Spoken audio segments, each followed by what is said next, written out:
Oromoon haqa dhabdee hayni Oromoo dhaabahu qabajee hangamaa itti ciche isin hundinuu firii qabsoo teessanii takka gartan ta duraa hayyoonni keenya mana hidhaa dhiphuu qaallittii keessarraa karaa mana hidhaa bal'aa Itoophiyaa jedhamutti bakka waa takka illee godhuu hin dandeenye bakka yaada fi dubbachuu hin dandeenye bakka miidiyaa irratti baanii waan garaa qaban ibsachuu hin dandeenye bakka uummata fi keessa gabbanii sodaa malee dubbisuu hin dandeenye keessatti baga gabbanii isaa ideedhaan baga gammaddanii jechuu barbaada.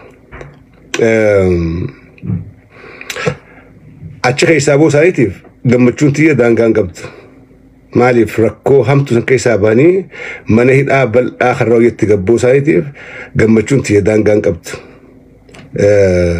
Haa ta'u garuu hidhamtoonni hayyoonni Oromoodhaa ka hidhame adda hafuun hedduu naachifti.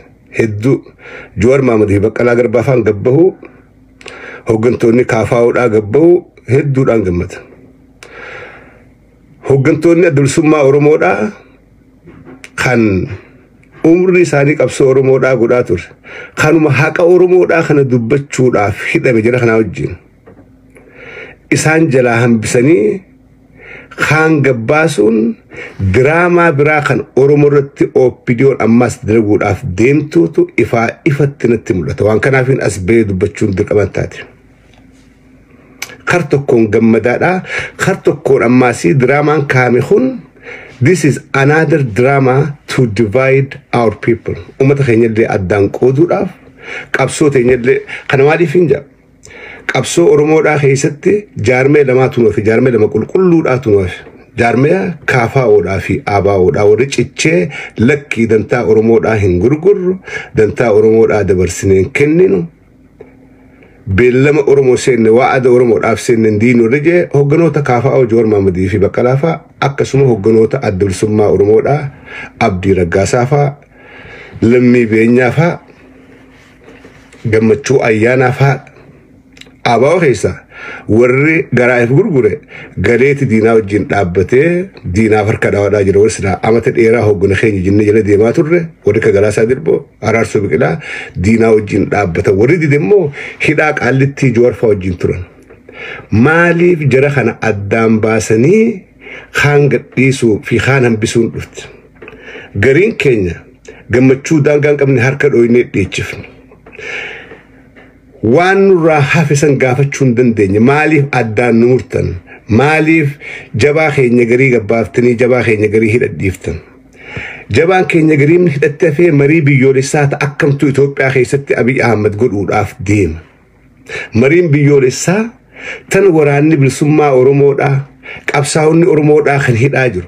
Qabsaa'onni Oromoodhaa kan umrii isaanii ijoollummaarraa qabee hanga manguddummaatti qabsoo Oromootii fixe osoo irratti hin hirmaanne. Mariin biyyoolessaa ta'a akkamtu ta'uudhaaf deema. Ammallee illima nafxanyaadhaa keessa galuudhaaf deemnaa diraamaa biraatiin irratti dalaguudhaaf deemanii waancuu uummanni keenya akka gaariitti qaqqabee hubachuudha qaba. Jawaar faan ba'uudhaaf gabbanii uummanni keenya dhiichisee gammachuu isaanii ibsachuun ija diinaati torban dachiina ixxeessuun bareedduudha. Akka uummanni Oromoodhaa arraas Jawaar faadhaa wajjin jiru. Akka arraas Baqqalaa fa'aa wajjin jiran gabbanii garsiisuun hamilee diinaa caba hamilee Oromoodhaa ijaarama sun waan bareedaadha. At the same time dhiichifnullee dhiichisan guun geerarruus geeraran guun. Maaliif cinaan keenya hidhaadha jirra arraas. Cinaan keenya hagabbee kunis Jawaar Mohaammed akka waan bilisoomanii gaafiin deebisetti warra laaluu jira warra hubannaan qabne. Akka waan dubbiin Oromoodhaa dhumtee Jawaarii fi Baqqalaan hidhaadhaa bahanii furmaataan dhufuu deema. Inumaa warra jarjaree Abiyyiin way Abiy keenya galatoomee abbichuu jechuu eegaluu malee wanni hafe hin jirtu. Akkasii miti. Diraamaadhaa dalagamuudhaaf deema for sure. Abiy silaa marii biyyoolessaa ta dhugaatiif if qopheessee gaafa Jawaar Mohaammed faan gabbanii marii biyyoolessaa goonaa bar dura warri ija isaanii walitti dhufnee akka Oromottis caa tokko dhaabbannee marennee akka Itoophiyaatti illee marii biyyoolessaa sabaa sablammoota wajjin gadhaabannee goona hajee dura Jowaar Mammaffaadha. Silaa OPDO'n gaafa san fudhatisaa dhugaadhaan godhuu deemte. Arra garuu har tokkoon gammadaadha, har tokkoon wanniin isin hima barbaadu akka gaariitti. Oromoo addaan qooduudhaaf qeeroo kumaantamaan qabsoo dabalamaadhaa jirtu, gaariitti deemaadhaa jirtu. Waraana bilisummaa Oromoodhaa kan kutaa Oromiyaadhaa hunda keessatti akka soonsa mana du'aatuutti diina iddaadhaa jiru kana yaada qeeroodhaa kan lama lakkii mee dhaaphoo Jowaar Faayis baniitii karaa kanaan laalla. Wanni qabsoo karaa nagaa jedhan kana booda Abiy Ahmedii wajjin na amanaa caffeeraa misa amanaa hin dalaytu. Abiy Ahmedii wajjin nafxanyaa wajjin OPDOdhaa wajjin qabsoo nagaa kalee carraa kenne aabbichuu inni anis faarse. Ilma abbaa gadaa jennee faarfanne. Oromoo keessaa namni yeroo duraatiif qabsoo Oromoodhaatiin masaraa miidhagseetiif faarfanne, diggifneef, harka dhooyneef, ililchineef. Hintaan gaafa silaa tahuu qabdu sanuu hintaan hulaan qabsoo nagayaa kana booda cufaadha. Cufaadheen cufe OPDOdhaa cufe Abiy Ahmedii cufe jechuudha. Uummanni keenya ifin sobina kalees gammachuun sun osoon turin gaddatti nu jijjiiramte. Arra Jowaar Faan hidhaaboo namni gammanne tokko hin jiru. Baqqalaan Faan hidhaa dhiphuu keessaa bee hidhaa bal'uu gabban jedhu kun. Hidhaa bal'uu gabban hidhaadhaan baane guutti. Jowaar is not free. Baqqalaa is not free oblee kee dhageeffadhaa. Garuu bakka maatii wal harkan, bakka maatii silkiin dubbisuu hin danda'an, bakka aalii wal harkanitti hidhaa bal'oo keessa gabbaan malee hidhaa Abiy Ahmed yookaan hidhaa nafxanyaa keessaa ammallee hin baane. Lubbuun isaanii ammaas sodaadha. Ammaas gaagamara jira. Akka waa wanni Oromoodhaa dhumatti kan laalle. Dhugaan jirtu asi. Nutillee warreen dhiichifnu alaa fi keessaa ijoolleen teenya dhiichiftu konsertii achii utaaltu asii utaaltan think about this. Maal yaaddan beektanii? Jowaar Faan kalee himanni dilli gubbatti himamee Jowaar nama dhibba meeqa fixe nama kana godhe jansuun mee isir hijiba yakkaan hin jirre yakkan balleessin badii takka malee Oromumaa dubbachuudhaaf dhugaa Oromoorraa ka'uu diduudhaaf mana hidhaadhaa geessanii barkasi. Dira nafxanyaan ala kanaa geerartee Jawaaraa fannifamuu haararraa famuu jansan barbadiin goone Oromoo tahee dhalate Oromoodhaaf dubbate dhugaan Oromoodhaa tana ta'ee dubbate kanaaf hidhame. Yakka godhetii miti. Arra achi keessaa gabbaasanii marii ifii godhachuudhaa deeman ilaalcha addunyaadhaa jijjiiruudhaaf. Abiy arra ikoonomiin biyyaan jirtu daraa taate. Dippiloomaasii takka illee hin qabu. Gargaarsi addunyaadhaan seenu liqiin addunyaadhaa dhaabbattee jirti. Biyya keessaa hiyyummaan fiixa geesse namni waan nyaatee bulu dhabe. Inni hidhamtoota siyaasaadhaa gabbaaseeti akka addunyaan laaltee lakkii Jowaar Abiy karaa hojii deemu jira. Yoo xiqqaatti Jawaarii fi warra KFO'dhaa baasee jira. Kuni mallattoo gaariidha. Kanaafuu gargaarsa mee xiqqoo gadaa dhiifnuufi kana haa goonuufi gooliin OPDOdhaa kanan amana. Oromoodhaaf yaadaniitii miti, Jawaariif yaadaniitii miti, Baqqalaa fi miti, KFO'dhaa fi miti takka goolii isaa kaduraa kana ilaalcha addunyaa jiranii warri lammiin teenya Itoophiyaa keessaa ba'a Itoophiyaan nagan qabdu. Investoroonni keenya achi keessaa bahaa jiru kana lakkii akka wayyaadhaati. Akka jedhanii achi deebi'anii fi goolii isaa takka kana. Tan lamadaati. Wanni akka gaariitti firraa eegamu tan lamadaa ilmaan Oromoodhaa kana qooduudhaaf deeman. Ilmaan Oromoodhaa kana qooduu deeman. Abiy akkuma beellama seenee amata humaan duuba deebisa jeetti ilmaan Oromoodhaa qooduudhaaf deeman. Amma warri OPDOdhaa ololan jirre warra fuudhee Jawaar haa jira. Jawaar farramee bahee kana akka beekutti hin beeku. Akka Jawaar dantaa Oromoodhaa dabarsee hin farramne ni hin beeku. Jawaar waliigalleeti ollaa billeessuudhaaf kana godhuudhaaf hidhaadhaa gabbee lakkii ololli isaan oofan kun sammuu darree meeqaantam jijjiiruu danda'a.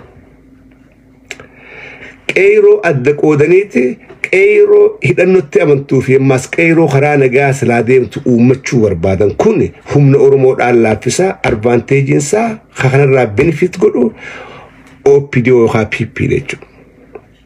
Jarri kanaaf deeman silaa dhugaaf taate hidhamtoota hunda gabbaasaniiti waajjiraaleen adbilsummaa Oromoodhaa guutuu Oromiyaatti deebitee banamtee waajjiraaleen KFO'dhaa deebitee banamtee awoo duraan akkan seene isin dhungartee biyya kuffisuu malee biyya ijaaruu hin dandeenye. Kotta waajjira keessa banadhaa miidiyaan Itoophiyaadhaa kabareejii kennee duraan dogoggorree jirra. Hayyoota Oromoodhaa kan hidhuu hin qabnu silaa duraan karaa isaan jan deemne karaa hooggantoonni Oromoodhaa kanarra hidhaaban kun jan deemne arra hallayyaa tana kasaaraa diinagdeedhaa kasaaraa dippiloomaasii keessa hin gallu.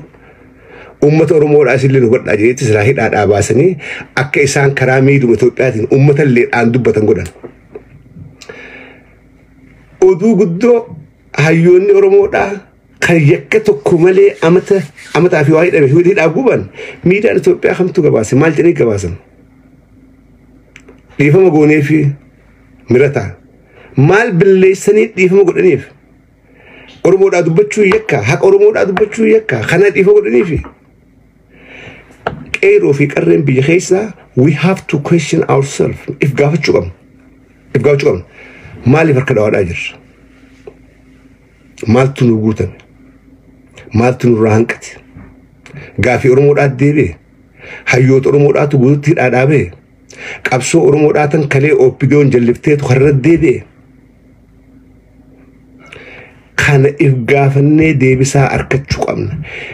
Jarri hidhaa rakkoo mana xiqqaa tokko keessaa mana bal'aa keessa gabbahuun gammachuudha. Jooran gammaan tanaa as ba'een dubban. Baqqalaan gammaan tanaa as ba'ee miidhaa irratti dubban. Hamzaa waraan dubban. Warri hidhaame kun as ba'anii waan ta'e hin dubban. Gammachuu keenya hidhaa bahuu isaanii ibsachuudhaan ala sanbira tarkaanfannee jarri kun hidhaa akkam keessaa bahee amma hoo hidhaa san keessaa bahanii jiranii hidhaa akkam keessa jiranii waan jiru if gaafachuudha qabna jechuudha. Tan if gaafachuudha qabna. Amala irraa qabna Oromoon waan xiqqoo takkaa dhufa nu gammachiiftee dachii irraa utaallee samiitu inni mirqaanaan ammas hamtu xiqqoo takkaa dhufa dafnee mataa buufna.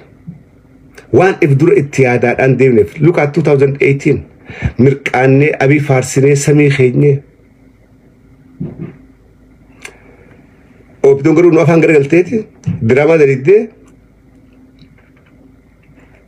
bakka kalee osoo hin ta'in bakka dheengaddatti nu deebifte jechuudha if duuba achi nu deebisan. So sirna TPLFiitu irra wayyaa ta'e sirna abiyyirra maaliif sirni abiy sirna nafxanyaadhaa sirna Oromummaa Oromoo jechuu yakkaa san keessa deebisanii dheengaddaa. Sayis furdheetummaa mataa buufnee calcinnee taa'aa jirra qeyroo irraan tana har tokko cittee jirta qeyroo Oromoodhaa. Uummanni Oromolleen alaa fi keessaa har tokko cittee jira. Karaan sun kan karaa qabsoo hidhannoodha. Oromoon humna tahee diina cabsee moohuudha qaba. Gaafas bilisummalleen mi'ooyti gaafas bilisummalleen boo qabsaawotiin bilisoomee dhiiga naqatee harkadhee gaafas jetta. There is no other way.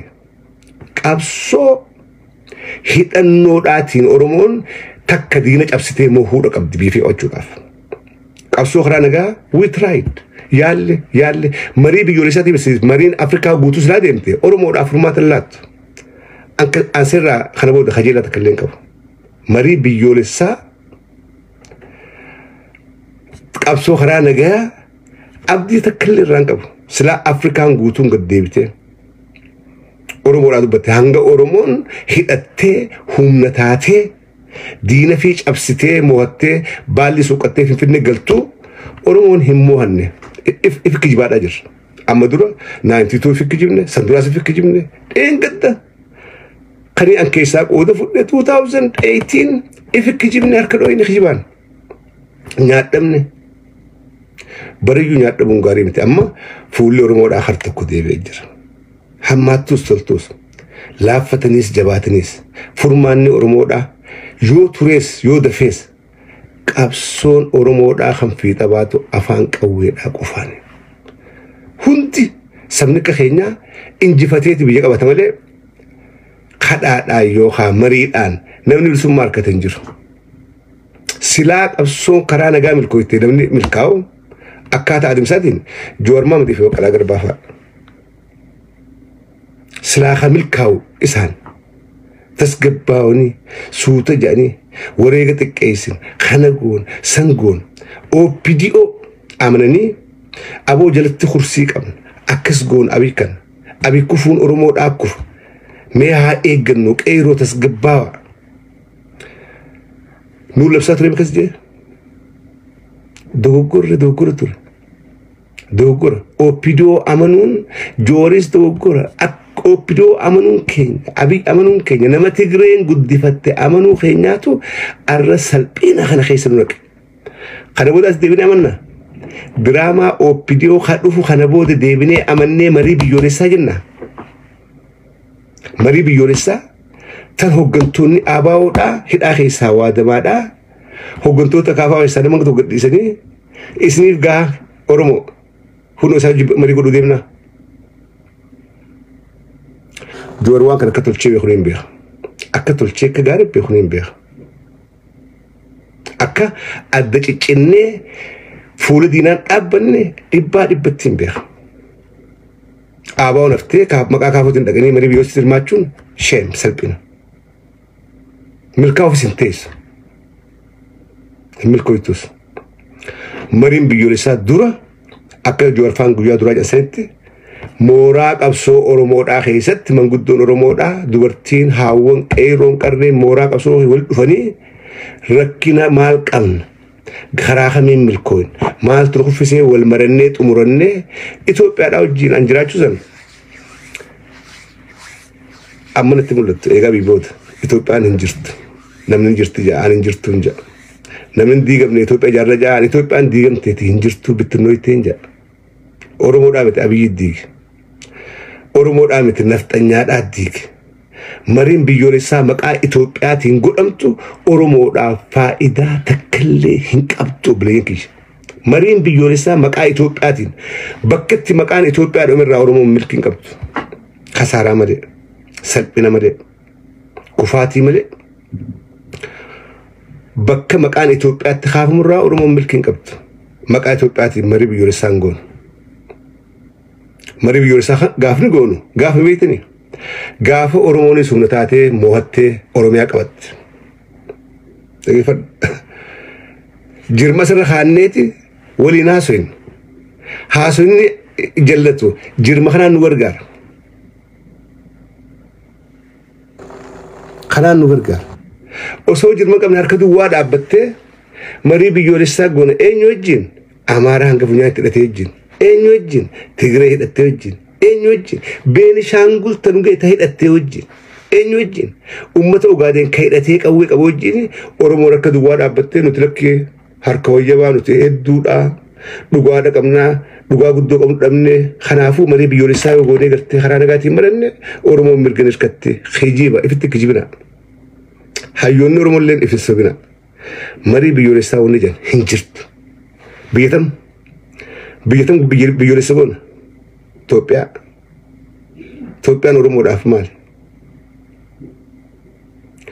gaafa woboon finfinnee keessaa dhiichifte woboon biyya harka galfatte gaafa san marii biyyoolessaa nuu miti warra nu wajjin jiraachuu barbaaduutu yaalmaan oromoodhaa duraan akka seenee mo'attanii injifattanii koottaa akkaataatti wajjin jiraan wajjii marannaatii koottaa rabbii ja'atiin wajjii maradhaa jee kan gaafachuudhaaf taa'u eenyu warra nu wajjin jiraachuu barbaadu nu miti gaafa harka qullaa jiru gaafa qawwee hin qabne hoo nuutu aboo marii biyyoolessaa nu godhaa jooran gamta kamii baate koottaa nu yaama abii rabbii jiitii marii biyyoolessaa nu yaame abii koottaa ni marannaa koottaa akka oromatti caa dhaabbannaa nama qawwee qabne nama humna qabne eenyu kabaja sirrattufu si arihu si haiddu humaafitu dandeessu namni mariiju nama humna qabu taa'ee barata hoolaan abbaa gaarii qabu duma ala kaayee rafaa jetti arra wanni waan kan hanga suusu jira wallahi ijoollee gaara keessaa qabu hedduutu agartee ijoollee tanaatu hangana akka mataa ol qabannee dubbannu godhaadhaa jira deeggartinuu deeggaruu baannu hanga kan wanni sila awwaalamne sammuudhaan duuna sila qaamaan jirra malee akka lakkiiboon duune ammallee if dura deemnee waa godhuu nu dandeenya akka jennu warri nu godhe ijoollee gaara keessaa qawwee dhawaa jirturaatu hanganallee akka wixuu jennu kan godhaa jiru isaan warra hidhaa keessa jiruttillee kabajaa godhaa jiru jaalattanuu jibbitanuu jiruma kana marii biyyoolessaa isaantu godhuudhaaf ta'a isaantu yoom gaafa injifatanii finfinnee qabatan haajamaadhaatu oromotti dhufuudhaaf ta'a malee oromoon haajamtee diina dhayxeen kadhattu kana obboleen kee hadhaabees Joorif Baqqalaafaan akka gaaritti na caalaa isaantu hadhaa buuqee hidhaa dhaabee hadhaa diinaa badii takka malee warri habbuuqee guyyaa 200 fi qonqoo dhiisee hidhaa dhaabee isaan akka gaarii bihaa ummanni keenya garuu hubadha hin jarjarina tokkummaan naa jedheen gadda gaafa qeeroo kisi baatee Joorfaan baree dhiichisan maal naan jedhu laata oppidoon kanuma keessaa'uu waa laallachuu jirti ijoollee qeeroo qara hafte warra arra gammachuu jarri kun hidhaadhaa bahuu bahee alaabaa fuudhee jala fiigaadhaa jiru kana duruu ija keessa galfattee kana keessaa qaqqabuudhaaf teesse barkas godha turini Harargee keessaa Arsii keessaa Tuulama keessaa qeeroon baateetti gammachuu ibsachaa turte maaliif hayyoota siif baheef dhugaan siin baaneef garuu oromoodhaaf hayyoota si hanga tokkootu dhaadhaabeef kana gabbanii gammachuu san godhuu isaanii waan gaarii oppidoodhaafis nafxanyaafis dhaamsa dabarsuu qaba nuti hayyoota keenya arraas wajjin jirra arraas itti garangalle yaanni isaanii yaada keenya nuuf hidhaman nuuf rakkachaa turan arraas isaaf ni wareegamnaadha gabbanii garsan sun diinaaf ga'u waan gaarii diina cabsuudhaaf waan gaarii garuu wanniif dachuu hin qabne OPDO'n abbu torbatti hin amanamtu OPDO'n bakki OPDO'n jirtullee nageenyi hin jiru bakka nama guyyaa tokko Tigree nyaachiftee ergatte bakka abbaa duulaa jiru bakka abii jiru bakka Shimallis Faan jiran nageenyi hin jiru ansilaa uummata oromootiif mirga gadhiisee jedhuun huccuu guuratee mata maratee irraa yaa'e an OPDO hin amanu kan goota uummanni oromooleen akkas ta'uudha qaba mariin OPDO waliin nu yaamtee nu goosiftu hin jirtu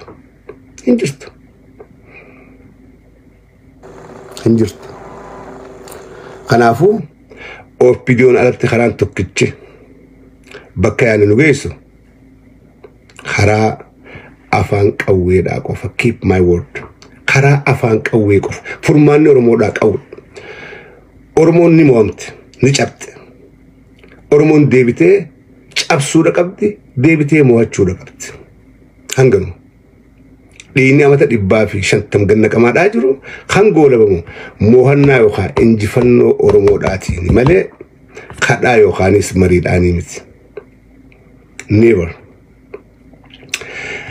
akkasii kanumaan ja'a